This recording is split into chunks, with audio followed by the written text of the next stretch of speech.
Salut à tous, c'est Pang de la chaîne, bienvenue sur cette vidéo qui aujourd'hui va continuer de parler du flow. Je vous en avais parlé dans une vidéo précédente où je vous définissais cette découverte par un psychologue de cette fameuse zone, cette zone un petit peu d'euphorie, de connexion avec nous-mêmes, ce timing juste qu'on peut très souvent retrouver en sport mais qu'on retrouve également dans notre quotidien. J'avais eu d'ailleurs des réflexions comme quoi très souvent ce flow peut être assez éphémère et en français on nomme plutôt ça la zone. Entrer dans cette zone et je vous avais dit qu'il y avait plusieurs notions importantes à prendre en compte. Il y en a 8 en l'occurrence. Il y a les objectifs clairs, réussir à bien matcher les difficultés, les niveaux de difficulté sur le principe de faut pas que ce soit trop simple ou trop difficile entre la discipline et l'effort qu'on met dedans. Donc il faut qu'il y ait quelque chose quand même d'équilibre.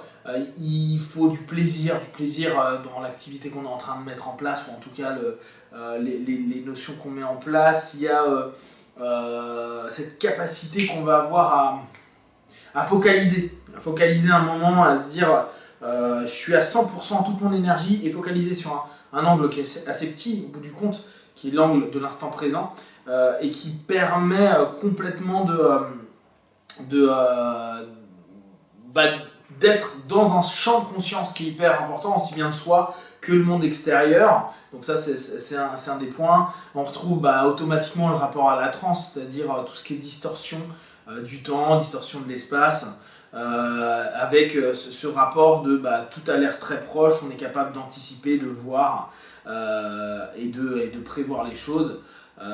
Et donc avoir une réaction qui est très rapide par rapport à tout ça pour obtenir des résultats, ou en tout cas une sensation de pleine conscience et de connexion qui est vraiment très fort. Et je vous avais dit que ce qui peut être intéressant, c'est de commencer à travailler par rapport à ces différents points pour petit à petit trouver notre zone, réussir à la mettre en place, réussir à la stabiliser, que ce soit dans le sport, dans la vie quotidienne. Donc la première chose qu'on va voir aujourd'hui, on l'a déjà vu plusieurs fois dans d'autres séries vidéo, vous pouvez trouver, c'est sur tout ce qui est création d'un objectif qui est clair, qui est vrai. Donc là on peut avoir tout ce principe qu'on retrouve assez souvent dans le PRUM. Donc je vous rappelle, pour ceux qui ne connaissent pas du tout, et puis vous pouvez le découvrir sur d'autres vidéos, PRUM c'est votre objectif doit être précis, réaliste, écologique, mesurable, précis, c'est-à-dire que vous devez vous donner une date, une échéance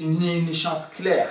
À la limite, vous pouvez vous donner des sous-objectifs qui sont clairs, définis à un moment donné pour les obtenir, savoir quand vous les avez obtenus, à quel moment, quand est-ce que vous pouvez valider cet objectif. Réaliste, il ne faut pas que ce soit exagéré. Et là, vous verrez, ça va recouper le deuxième point du flow, c'est-à-dire qu'il va falloir que l'effort fourni par rapport à la difficulté et cette espèce de courbe puisse être en connexion. On reviendra plus tard dessus. Donc réaliste, c'est-à-dire ne visez pas tout de suite le championnat d'Europe alors que vous n'avez pas encore gagné les départementales.